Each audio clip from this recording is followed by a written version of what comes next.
the way he angles his body, where he puts all of his body weight on his left hand and just extends just enough to just scrape the pylon. Those are the plays that decide Super Bowls. That's why every single time, I always talk about it, guys, at the beginning of the season, if the team is just good enough around Patrick Mahomes, I'm going to pick the Chiefs to win the Super Bowl. That isn't something that should just be done every week. No one in the history of football makes plays like this every week outside of Patrick Mahomes.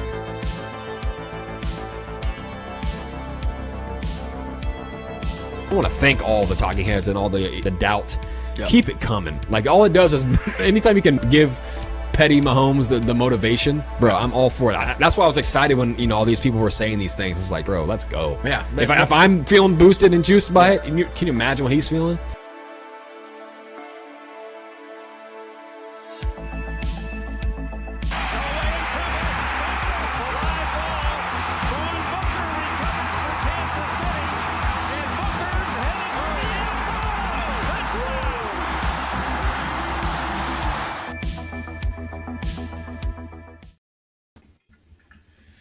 We are live, therefore it is time. It is the Chattin Up the Chiefs postgame show. I'm your host, Lance Twidwell, with my co-host, Trevor Twidwell. That's good. And 9-year NFL veteran, Mr. Vaughn Booker. You can be. You can obviously tell there's a little bit of a difference in attitude today from all of us, especially our guy, Big Book. It's always fun to celebrate a Chiefs victory, and we're going to do that here today because, guys, it's not, and Book can attest to this more than anybody here for sure. It's not easy to win in the NFL. So whenever there is a victory that takes place in the NFL, no matter who you face, you got to be able to celebrate it a little bit. We're going to be going over that and a lot. So if you guys have time today with us, if you're here with us, you might as well get on our YouTube channel right now. Hit subscribe, hit notification every time we go live because we do this after every single game. And then get in the chat. Let us know what you guys are talking about, what your questions, your concerns, your takes are. We would love to hear from you guys first and foremost. But Trev, Book, how you guys doing today? Trev, start with you, man. How you feeling right now? Well, I mean, got a dub. That feels good. Overall, man, can't complain. It's a beautiful weather day in Kansas City right now. Just chilling and just got to watch the Chiefs beat the Patriots and put that old dog down. So it's good so far. What about you, Book? Hey, I'm happy to get the W. You know what? Any way we can get it at this point of the season, I'll take it. So as far as the weather, it's raining down here in Orlando, but it's still in the 70s. You know what I'm saying? Hey. Yeah. Must be nice. Yeah, well, I think that we got a lot to talk about today because we're gonna dwell a lot on the positive because the fact the Chiefs just had a 10-point victory on the road against a team that I believe that was going out there to try to have some go out on their sword, a little blaze of glory. We all know that Bill Belichick's days, I should say, are numbered in New England because we know that it's all but over. We know that the dynasty has been over for years in the Patriots dynasty, but we know that what we know them to be, the last 20-plus years, is coming to an end after this season. The Patriots got eliminated, the earliest they've been eliminated in the playoffs since 2000. This has been a very rough year for them. And I felt like this was going to be a team that was going to come out here and fight with pride. They were just going to try to do this for Belichick, just to try to give him one more big victory, because beating the Chiefs would always be a big thing. No matter what the records are, it would be a big thing. It would be a monumental thing for Belichick to kind of go out on, even though there's still about three weeks or so left for the Patriots to do so. I thought this game was going to coming in. I felt that the Chiefs were going to have a very ugly game. The Patriots were going to have a very ugly game. The Chiefs were going to squeak out a 7-point victory. It was going to be 16-9. I know that our guy Book said last week that he thinks the Chiefs will win 20-10, if I'm not mistaken. So we both kind of predicted this game was going to be a little bit of a lower score, uglier game. I think the over-under was, 39.5. Trevor expected a little bit more scoring today. Trevor had the Chiefs scoring 28 and the Patriots 13. It was actually very close, 27-17. Regardless, the Chiefs did go in there and they took care of business. That is what we have to address first and foremost off the bat. They went in there and took care of business. The Chiefs scored the most points they have offensively in a month since the Raiders game when they beat the Raiders 31-17. Against a good defense. Against a good defense. Against a defense that was giving this offense a lot of trouble. At home. And this is something that we have to give the Chiefs. We have to give them credit. They came in here. You saw Patrick Mahomes and Travis Kelce wearing black, which, by the way, Pat's suit was absolutely sick, man. The black on black. He just looked like they were ready for a funeral today. He's a hitman. And Patrick came into this game slinging it. He looked like he looked like the best quarterback in the world. He was putting the ball on the money all game long. And I know people are going to utilize the Blake Bell interception against Patrick. But my thing is, I love quarterbacks that give their guys opportunities on 50-50 balls, especially 6'6" tight ends. The problem is, this guy is a glorified backup left tackle or right tackle on the chip block. We know that Blake Bell's not a receiver. This isn't a guy that goes out there and catches passes on a normal basis. But what I did like from the tight end position today, surprisingly enough, is not from what we saw from Travis Kelce, because he didn't have a very good game today, is the fact that the first completion that Patrick Mahomes had today was to Noah Gray for 32 yards. And Trevor and I talked about this on the Spoken podcast this week, about who I wanted to see be implemented a little bit in this offense, because we know that Belichick is infamous for taking away your number one receiver, or at least one of your best weapons. We knew that it was going to be Travis Kelce today. I just kind of conceded that in my heart and in my mind today that Travis wasn't going to have a big game. Could have with a drop touchdown that he had that Patrick put the ball on the money, but he dropped the ball. Noah Gray, like I said, made the big play to start the game, and we saw the offense really start to open up in a lot of areas, and it was the others, as Trevor and I like to call them. The others who made plays today. Clyde Edwards-Helaire is a good running back. I know that makes a lot of people mad. But see, this is what I've been telling people for years now. Yes, Clyde has dealt with injuries. Pacheco came in here and stole a grown man's job. All that's true. And I love Pacheco, and this team's going to need Pacheco down the stretch if they're going to try to get to another Super Bowl. But make no mistake about it. When Clyde gets opportunities and this offense sets him up for success, he will succeed. He can succeed. What was Clyde known for at LSU? He was a pass-catching running back. He was a dual-threat running back. Now, you could say, well, he had a ton of weapons around him, so it was easier. You have Justin Jefferson, Jamar Chase, Randy Moss Jr., you have Joe Burrow throwing you the ball. It's pretty easy. But he was one of the deadliest guys on that team. Still has the record that Trevor told me about earlier. Still has LSU's receiving record for a running back in their history. And you guys know they got a rich history down there in Louisiana.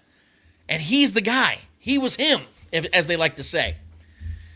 And you saw today when Patrick's running to the left, which, by the way, I think Patrick's more deadly running to the left than a lot of left-handed quarterbacks. It looked like our guy Clay Windler said, it looks like 2018 Mahomes out there when he's running to his left and adjusts and dimes that ball to Clyde. Clyde goes up there, high-fives Jesus, and brings that ball down. It was an incredible play. I love what I saw from Clyde from the dump-off screen that went for over 50 yards, creating plays on the ground. I loved what I saw from Clyde, and I think that even when Pacheco comes back, this offense needs to implement Clyde at least into the pass game. Because we know Pacheco's going to be the guy that does the ground and pound. He's going to get those ugly yards. He's going to make those ugly plays. He's going to do what needs to be done. He's the physical back. But Clyde showed today that when you call his number, he can go out there and he can add to the equation. He can give this offense what they need out of the backfield. So I'm going to give him my flowers today to Clyde Edwards-Helaire for what he did, produced at a high level. I think he had over 90 yards of total offense today and a touchdown. What more could you ask from Clyde Edwards-Helaire, who came into this season as your running back 3? Shoot, some people thought that Clyde wasn't going to make the team. It wasn't me. But I definitely believe that Clyde shut up a lot of people today. And I also want to move on to the guy that we definitely need to talk about, Trevor. And Book, I want to say this right now. Rashee Rice is the best rookie wide receiver in Chiefs history. I do not say that lightly, because there have been some good wide receivers in this franchise. Dwayne Bowe comes to the top of mind. When Dwayne Bowe first came here, he had about 900 yards and 5 touchdowns. Guys, Rashee Rice, as it stands right now, if my numbers serve me correct, he's almost got almost 800 yards and 7 touchdowns. And we have 3 more games to go. This man's going to have over 1,000 receiving yards. And in Andy Reid's offense, no offense to what Dwayne Bowe did. Dwayne Bowe was awesome. I love Dwayne Bowe. Yep. He was my guy. He led the league in touchdown passes with Matt freaking Castle. But this is an offense that is so intricate, it is so detailed, it is so difficult to understand that you almost give rookie wide receivers a pass. And you saw Tyreek Hill. He put his stamp on a few games here and there, but he wasn't a wide receiver one by any means. He wasn't a guy that was doing what Rashee's doing this season. He was a gadgety guy. And furthermore, Tyreek had more around him than what Rashee has this season. And Rashee's out there almost every single week now. 4 straight games of at least 7 catches. I mean, this kid is producing at a level we've never seen a rookie wide receiver produce under Andy Reid. Ever. It's unbelievable what we're seeing from this kid. It is time to admit. I still think he's at best. I think that Rashi's gonna be a high-end wide receiver too. I don't think he's going to have the route tree that a wide receiver one needs. I don't think he's going to be that guy. But he's going to be a very effective player in this offense for as long as he's here. This kid is special. I really, really love what I'm seeing from Rashi. Clyde and Rashi, and implementing Noah Gray early in the game is everything I wanted to see today. And those are the absolute positives with Patrick Mahomes having a highly effective, highly efficient game. I'm ignoring that pick against on Blake Bell because, like I said, it's a 50-50 ball. And I wanted to throw those positives out there first and foremost. So let's start there. Book, I want to start with you. What were some of the positives you saw in particular in that first half, man? What did you take away from this team as a whole? It doesn't even have to just be the offense, but the defense as well. We knew the defense was going to play well today. There was a couple times where Bailey Zappi looked pretty good, but overall the defense, they put the clamps on. L'Jarius Sneed, in my opinion, and Trevor's opinion, I don't know if it's your opinion, I think that L'Jarius Sneed's been the best cover corner in this league this season. I think he has been. That's an absolute thing we got to talk about. Drew Tranquil was amazing today. Nick Bolt was making tackles. Chris Jones, Charles Omenihu, Mike Dana, George Karloftis, Derek Nottie, all getting in the backfield. I love what I saw from this defense again. I'm not going to put the 17 against them, but guys, we're talking about 17 points here. If you can hold your opponents to 17 points, you're going to win a lot of games. So those are the positives I saw. Book, what did you see today, man? Just starting the game off, like you said, our defense set a tone. You know, this is one of the few weeks that we really started the game ready to play the game. Getting that 3 and out the first series, I thought, like I said, we set the tone for the offense to come out there. It was unfortunate that we were able to take the ball down the field and see Booker miss his first kick of the season, which was shocking. Yeah. You know what I'm saying? Yeah. But our defense set the tone for us. And I think if we can continue to do what we're doing on offense, that's how we did today, getting all these guys some positive plays under their repertoire so they can feel good about going forward. You know what I'm saying? You don't know how to be a winner until you are a winner. And these young guys haven't had enough success in the past to feel good about going forward. I thought today we were going to come in here and offensively just get back to basics, get better at beating this team doing basic things, and then try to flourish off of that. As far as Edwards-Helaire, I said last week, you know, I like Edwards-Helaire. I don't like him in between the tackles. I know he had a nice run to the left side going off tackle, but down to down, I'm not a big fan of Edwards-Helaire running in between the tackles. He just goes down too easily. You know, there's no extra yardage there. But I love the fact that if we can put him in third, bring him in as an extra back, going out for passes, and still giving it to him in the running game, but not down for down. I don't like him like that. He had a great game today. The way he went up for that ball in the end zone was incredible. To see a 5'7" guy reach up over that linebacker and catch that ball was incredible. What can we say about my boy 38? Man. He cold. That dude cold. All pro. I mean, not just in the coverage. I mean, in the run support, this dude, he brings it. Yeah, he put his he give you his nameplate. You know what I'm saying? He go in, he ain't gonna wrap you up, but he gonna hit you in a spot to where you coming off your feet. Yeah. You got to be an athlete to continue to be on your feet after a hit from Sneed. And that's what I like about that kid. He's relentless. He's in the middle of the field making tackles. He's out on the edge making tackles. And then in coverage, yeah, you're going to get beat here and there. But overall, I think he's shooting in the 90s against some of the best receivers in the league. So defensively overall, we have leaders at every level. I love our defense. Offensively, today I thought we did what we supposed to do against a team that we were supposed to do it against. You know, I wasn't really flattered overall, just flabbergasted about how we won this game.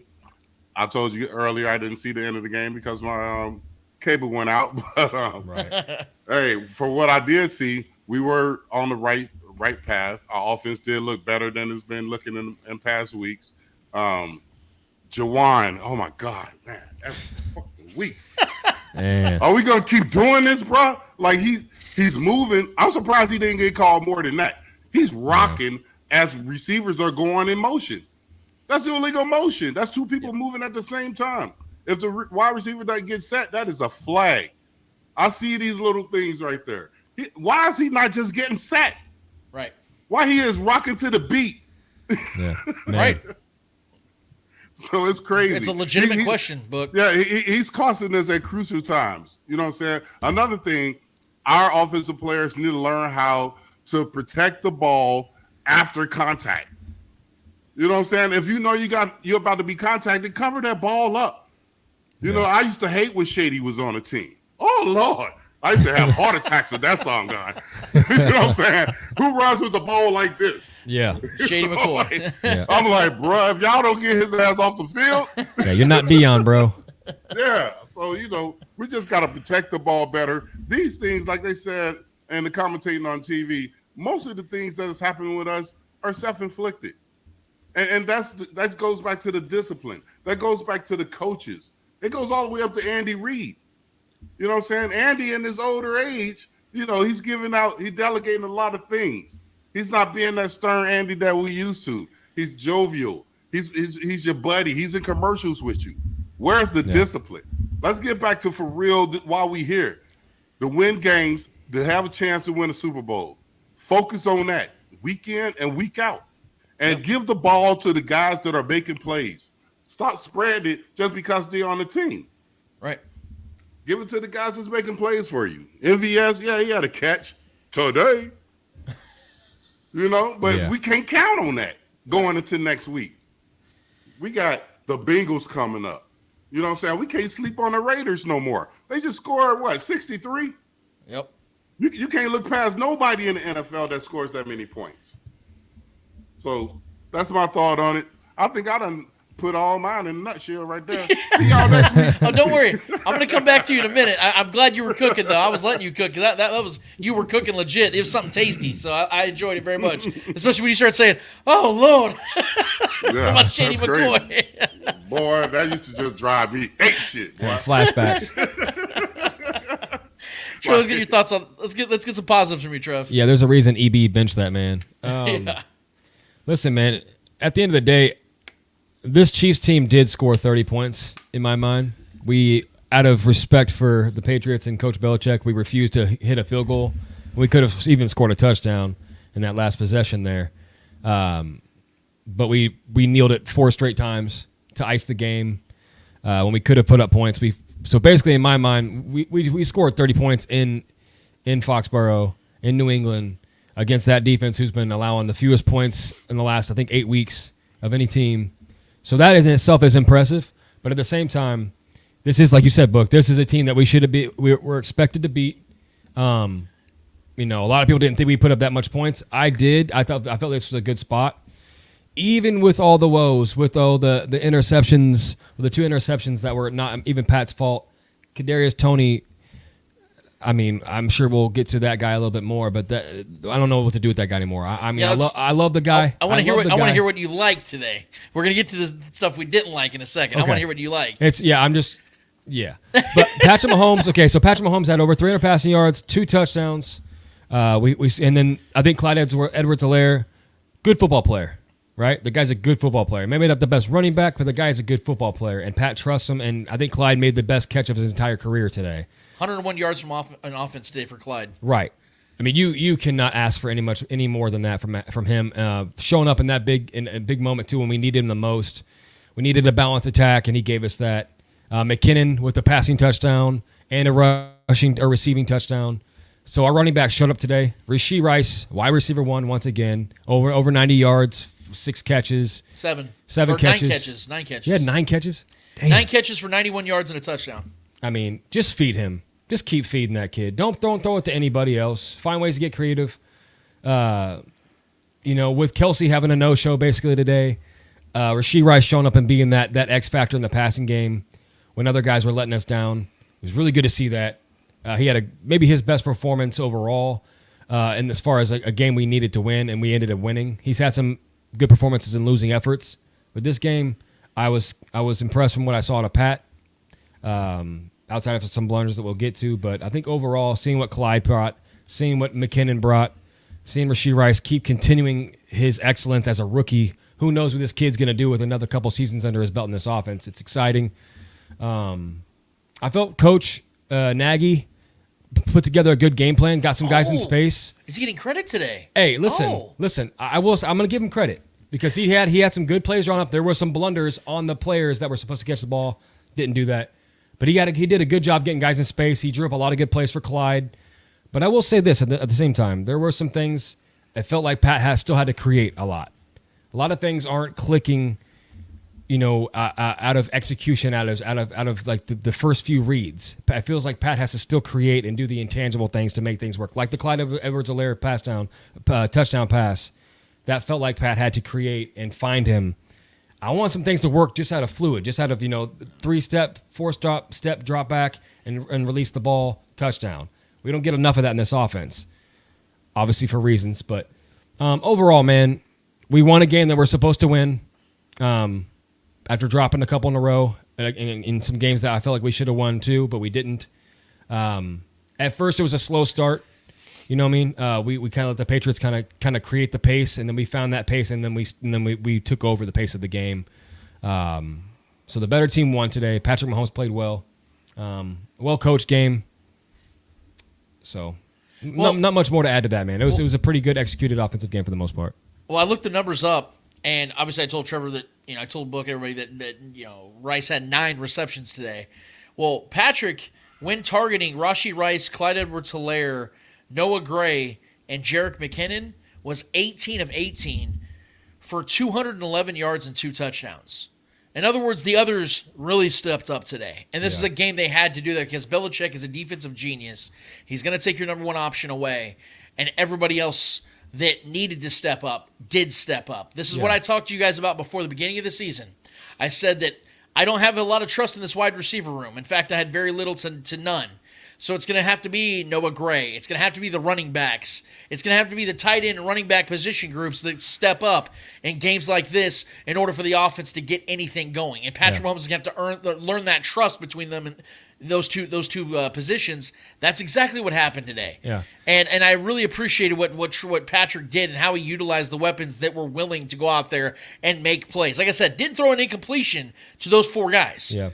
And had over 200 passing yards with 2 touchdowns to those guys. I do want to say, too, to the defense's credit, I didn't really touch much on the defense. I do want to give them their credit. We had 4 sacks today. Drew Tranquill had a sack. Amenahu had a sack. Derek Nottie had a sack. And then Jalen Watson had a sack on that corner blitz. Was a beautiful drawing up by our boy Spags. Bags doing his thing with the stunt blitzes. Beautiful play. So 4 sacks, all from those guys. All those guys not named Karlaftis and Chris Jones. They did their part.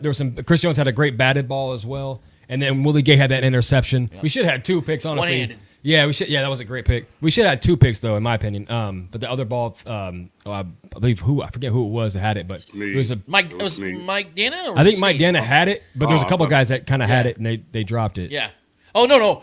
Bookie's right about the one downfield. Oh yeah, Snead. Yeah. Snead did have the one that fell into his hands. We should have 3 picks. So this defense played great today, man. I just want to give them their kudos. Well. And I know that Book emptied the bag, but I still want to get your thoughts on a couple of things that I'm going to say about what I took away from the team. Because there was a lot of positive to take away from this game. Like I said, it was a highly efficient game from Patrick overall, despite those 2 turnovers that were clearly not his fault. He still completed over 73% of his passes. This offense had as a total, if I'm not mistaken here, the total offense. They had 326 total yards. So that's a good game, especially, again, against a defense like this in their house that are playing for pride. Overall, I liked what I saw from those guys in particular. And the defense, and we gave the credit to all the guys that needed to get credit from the defense side. I have really nothing negative to really pinpoint on the defense. I think Zappe had a couple of good drives here and there, but I think more times than not, like we just said, the Chiefs got in the backfield, they turned the ball over multiple times, they forced Zappe to make bad decisions, and they shut Zeke Elliott down. That man did nothing in this game. So I really liked what I saw of the defense, but we have to get to the things, guys, that we don't always want to address and most times don't want to address at all. And that's just the negatives that continue to rear their ugly head in every single Chiefs game, it seems like. And that is the unbelievably stupid turnovers and bad penalties. Now, first of all, let me say this. The Rashee Rice offensive pass interference call was complete bullshit. He was running his route, and he didn't even see the defender, and they collided, and the ball was going the other side where it was Kadarius Toney that caught the ball. And he was going to get a first down. They were going to be within, I think, 11 yards of the end zone. and they pulled him back 15 yards. That's just complete crap, man. That was not OPI at all. I hated that call. But the other things that we saw, Book, you mentioned Juwan Taylor, once again on a third down. And I think the Chiefs ended up converting anyway, so it didn't matter. I think it was a Justin Watson completion later on. But Juwan Taylor just continues to get bad penalties, whether it's a bad holding or a false start. On third downs, I don't get it. It's just They need to go block for Shady. Yeah, I mean, it doesn't make sense what we're seeing from the guy. Leading the league in penalties. Some of them, yes, the NFL was targeting him a little bit. I get it. But he continues to put this on himself, and I'm just baffled by what I'm seeing from him sometimes. I think overall he blocked pretty well today. Wanye kind of looked like a rookie at times today. You know, they were getting some pressures on Wanye, but I do think he'll build off of that. I'm not going to knock him forward too much. I think overall he'll get better for this. But the tackles weren't good today overall. The offensive line, quite frankly, wasn't great overall. Patrick was getting pressured a lot. But again, you're facing Belichick, and the genius of this defense is, you got to have to understand when in Rome. Now, what I'm not going to accept is what we continue to see from the wide receiver room. You guys know how I feel about this. A lot of you think I beat a dead horse, but when it continues to play a relevant factor in every single game, we have to address it. Under no circumstances should Sky Moore and MVS be playing anymore. Those guys should not be on the field anymore. Neither should Kadarius Toney. Guys, I think we've made peace with MVS. He doesn't belong on the field. Sky Moore, the one opportunity he gets, he fumbles. Now, it was a penalty. I think it was defensive holding, which was very sketch, by the way. I don't even know if there was defensive holding, but the Chiefs got away with one. And Sky Moore fumbled it, and it would have been a turnover for the Patriots. There's no good that comes from Sky Moore. Nothing whatsoever. He needs to sit on that bench and stay on that bench until the Chiefs can part ways with him this offseason.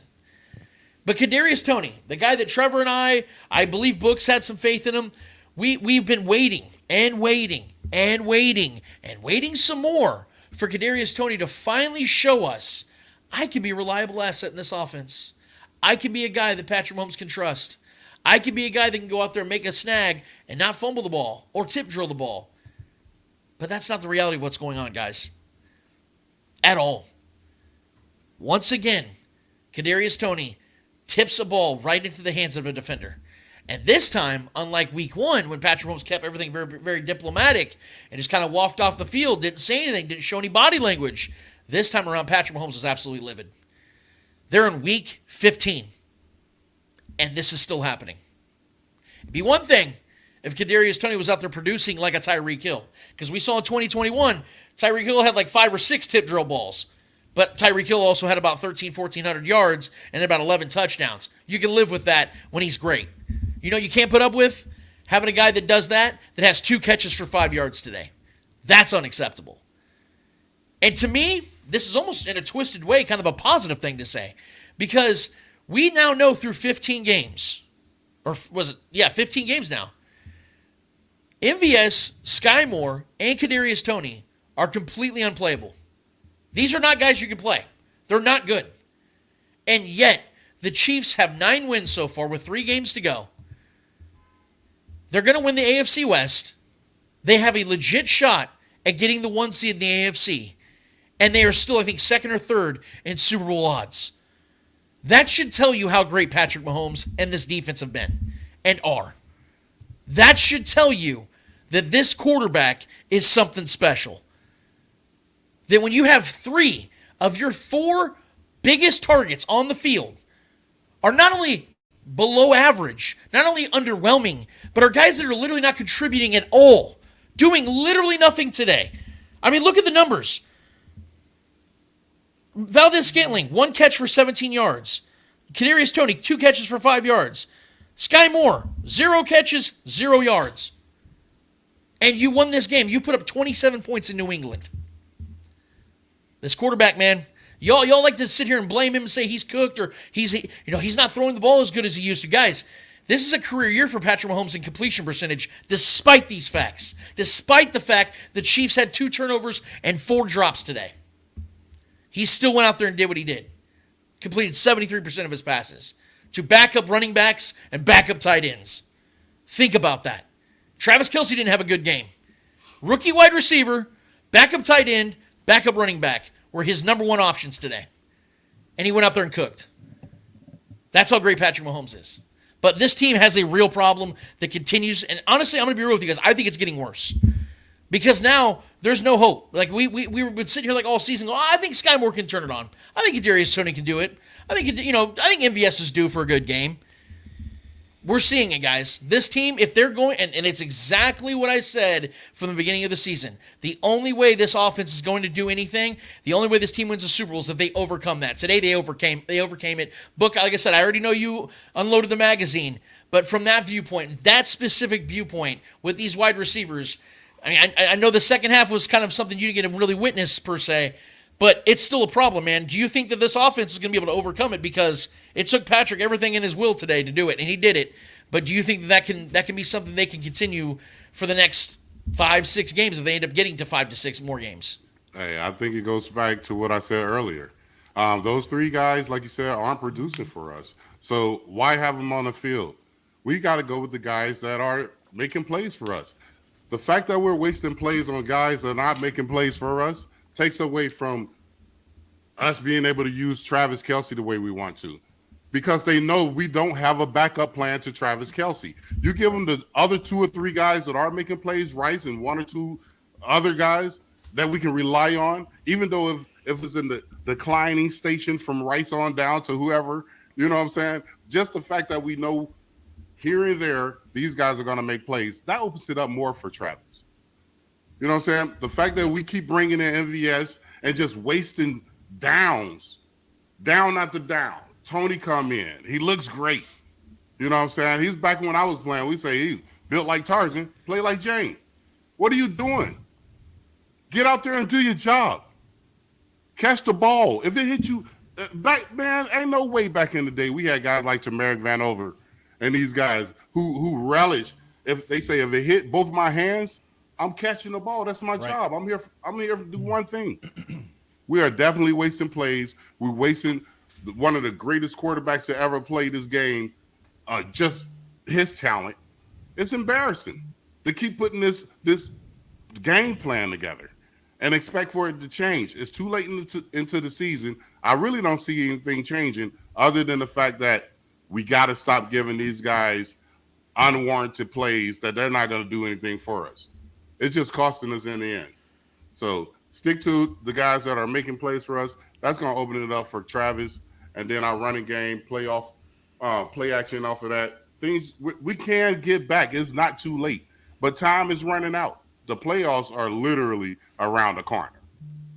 And our last 3 games aren't givens. I mean, you know the Raiders going to come into Arrowhead ready to ball. They do that regardless of what their schedule is. Against us anyway. So we got to be ready for a team that just scored 60-something points to come into Arrowhead, and we're known for playing down to people's level of play and shooting ourselves in the foot. I ain't saying that they're going to beat us, because one thing I do also know about the Raiders, they kill themselves almost every time they play us in the fourth quarter. Right. So, again, I put it all in the basket. Trevor, what about you, man? So I felt the game calling today was a little bit better. I felt we didn't have Sky Moore nearly on the field nearly as much. We were giving Kadarius Toney chances. That backfired once again, unfortunately. MVS wasn't getting much work. He had that one catch, but overall he wasn't on the field as much as he has been this season. So it does show that they're starting to put the guys on the field in 10-plus targets for Rashee Rice, 9 catches. Yeah. So we are definitely leaning into him a lot, and it makes sense because it produces.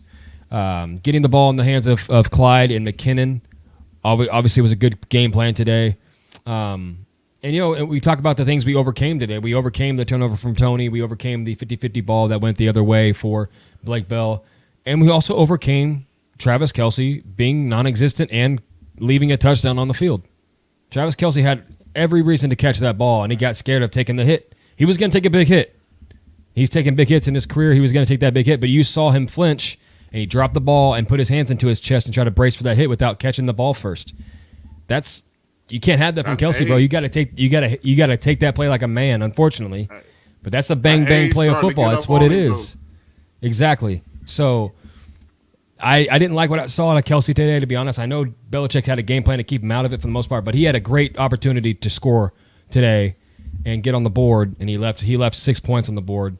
And then the very next play, he tried to flop and get a penalty, and it was a bad look, honestly, for Kelsey today. I was not impressed with Kelsey at all today, really. Didn't really see anything positive for him, if I'm being honest. Yep. He had a couple decent grabs and a couple plays, but picking up a first down.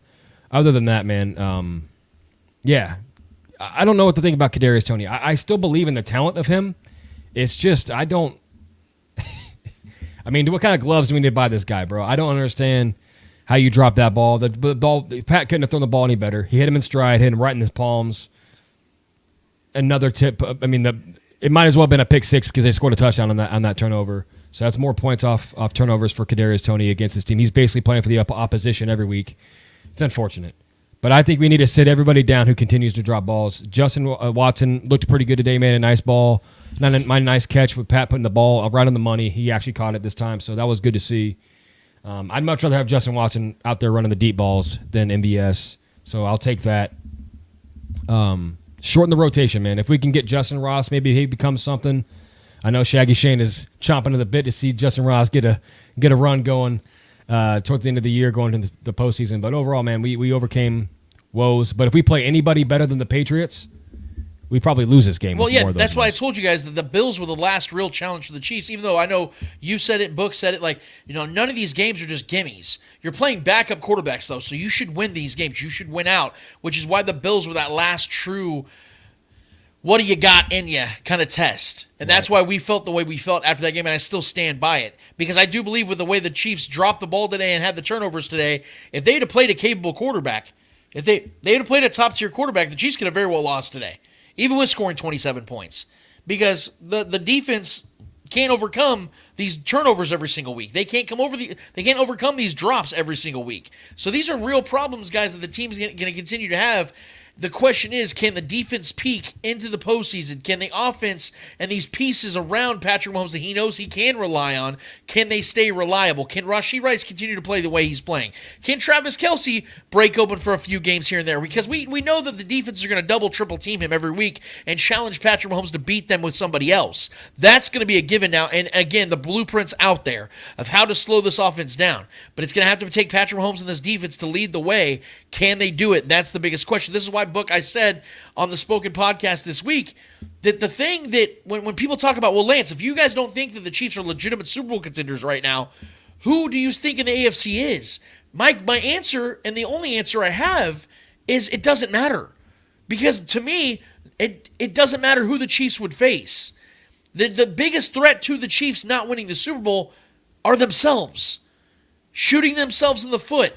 Making horrific decisions and lack of execution, lack of discipline, bad penalties in the worst times imaginable, lining up off sides, tip-drilled interceptions.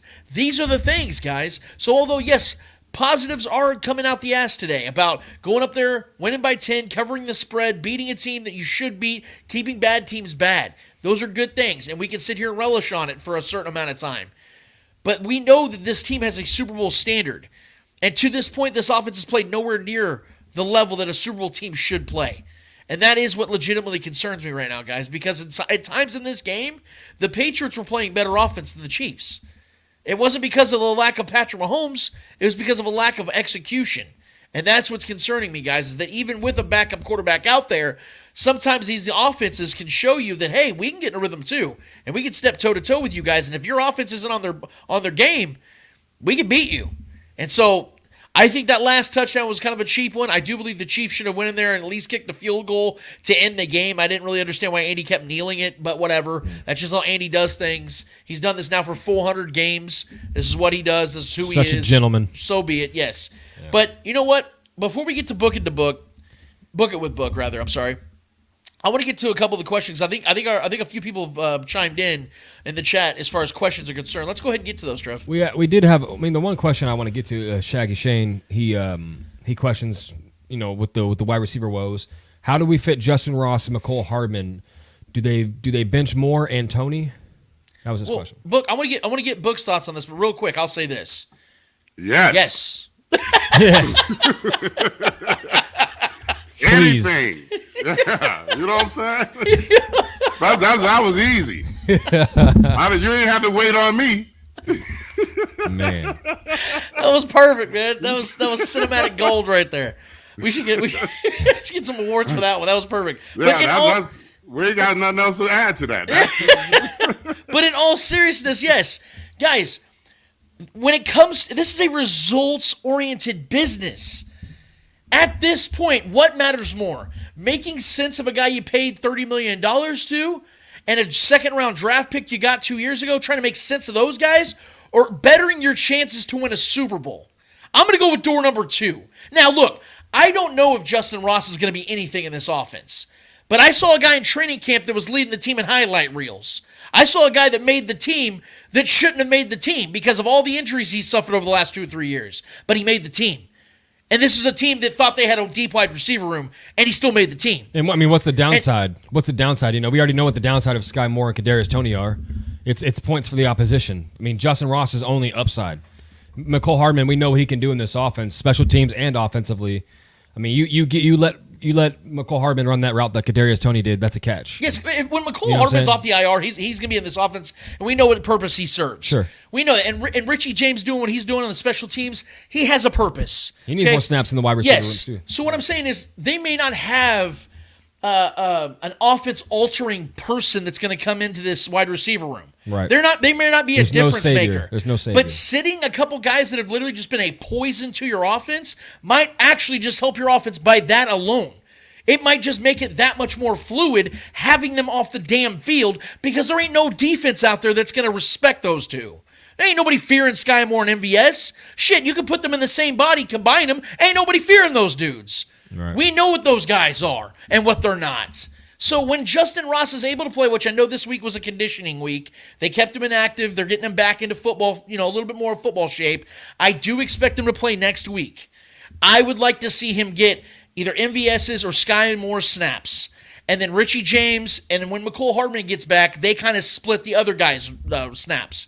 Regardless, I don't want to see Sky Moore on this football field again. I don't want to see MVS on the field again. I want to see Justin Ross go out there, see what he can do. Because, guys, what would this offense lose? Honestly, like Trevor just said, having those guys on the field for a 16th, 17th, 18th game, what do you need to see? What more do you need to see? They're not contributors.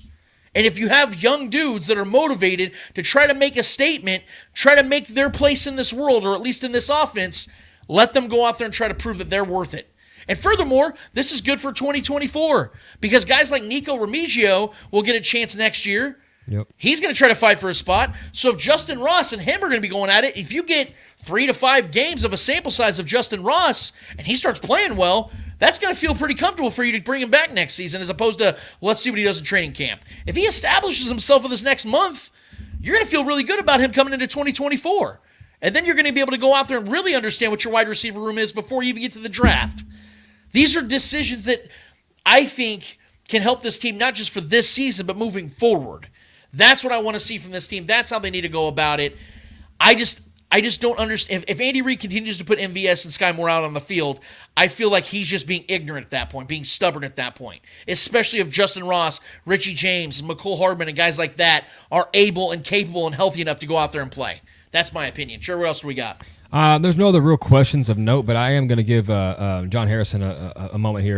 He has a statement about how the game went and how the game was finished and leading up to that Kadarius Toney turnover. He says, Patriots got 10 points off turnovers.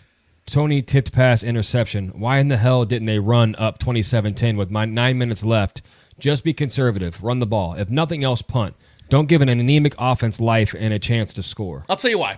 And, John, I understand that's a valid question. Yeah. Just like every other question you usually ask, man. It's simple. The Chiefs knew they were winning this game, and they wanted to get these guys in rhythm. They wanted to get Kadarius Toney going because we just saw last week the conundrum that took place against the Bills. They wanted to get Kadarius Toney's mind off of that because we know that was weighing heavy on not just him, but Travis Kelce, Patrick Mahomes, Andy Reid. So much so, he got them $150,000 fines combined. So they wanted to move off of that, and I think they wanted to get Kadarius Toney a couple big plays today and get that monkey off of his back, and then they can move forward with Kadarius Toney walking into a game feeling really good about himself. I'm not saying it's the right decision. Yeah. I'm also saying I'm not saying it's the wrong decision either, because the Chiefs had a 17-point lead, and they knew that the game was pretty much in their hands. They wanted to throw a couple passes here and get him in rhythm, and like I said, get some momentum going because they feel that he's an important asset moving forward. And unfortunately, he showed once again he is unreliable. So actually, that could have been a blessing in disguise that did happen. I understand they probably should have ran the ball, ran the clock down, and just got the game over with. But because of the fact that we saw the opposite of what the Chiefs were hoping for, maybe, possibly, I don't know, hell, let's figure it out here, that maybe gave the Chiefs a little bit more clarity that, hey, he's not a guy we can trust. Because in a moment of no pressure, we have a 17-point lead, the dude still can't catch. He can't catch a slant pattern that I think was like a 5-yard pass. Can't catch that. It's very evident now what the Chiefs do and do not have. And I love Bobby Stroop. I appreciate Bobby Stroop. But something he said on Twitter I completely disagreed with. He said the Chiefs just need to start benching guys for making the same mistakes over and over again. If that's what the Chiefs do, though, they're going to have one wide receiver out there. That's just how it is right now. They're trying to get these guys in rhythm, but they're not doing their job. So therefore, you know what you got. So when new guys come in, like I said, because right now they can't just bench those guys. They don't have the guys to replace them. But I'm saying once Justin Ross, Richie James starts to get implemented more in the offense and McColl cuts off the IR, then you do have those bodies to go out there and run the X's and O's because you have your Jimmies and Joes that can adequately, hopefully, adequately replace these guys. Because honestly, I think Trevor and Book would agree with me on this. I don't think that McCole Hardman, Justin Ross, and Richie James could do much worse than what Sky Moore, Kadarius Toney, and MVS have done this season. Right. And they're a lot cheaper. So let's be real here, man. I think it'd be okay to give those guys a shot because you're really not losing anything. You're not losing any production. Follow the production. Follow the production. Yeah. Is that it from the chat? That's it, man. Awesome, man. Okay, well, let's keep tradition rolling here, man. We got to get to Book It with Book. Every single week after every single game. We know this is a post-game show, but our guy, Bookstradamus here, is going to give us a little prediction of what's going to take place next week. And we know that the Chiefs have themselves a little bit of an interesting matchup next week. And it is against the Las Vegas Raiders at Arrowhead. And the last time we saw these Las Vegas Raiders, they dropped 63 on that Chargers ass. So you know the Raiders, like Book said, they're going to be coming here ready to ball. They're going to feel confident. Antonio Pierce is one of those raw guys that gets his team in, very confident, feeling and believing in themselves. They're going to want to make a statement just like the Patriots probably wanted to do today. I think the Raiders are going to come in here and try to play spoiler. Nevertheless, this is not my segment. I'm going to shut the hell up. Book. Let's book it with you real quick, man. Book it with Book. What's going to happen in the Chiefs-Raiders game next week at Arrowhead? Before I get started with that, I just want to say, guys, I enjoy doing this show with you guys. I hate the fact that I'm not going to be here next week because it's Christmas Day. But since I won't be here, I just want to say Merry Christmas, Happy Hanukkah, Happy Kwanzaa, Feliz Navidad, Mele Kalikimaka, and Happy and whatever else you support. Merry Chrysler.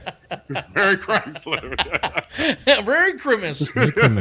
Hey, but with that, I got of course I got the Chiefs winning. But like I said earlier, the Raiders, they always play us hard, regardless of what their schedule is. They know that they have no chance in really being in the playoffs. So what else is better to do to come into Arrowhead and try to stunt our chances, at the very least, of getting the number 1 seed? They know we're going to make the playoffs.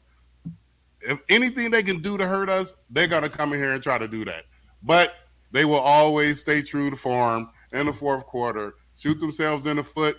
If we don't continue to shoot ourselves more, we win that game 27-24. Close game.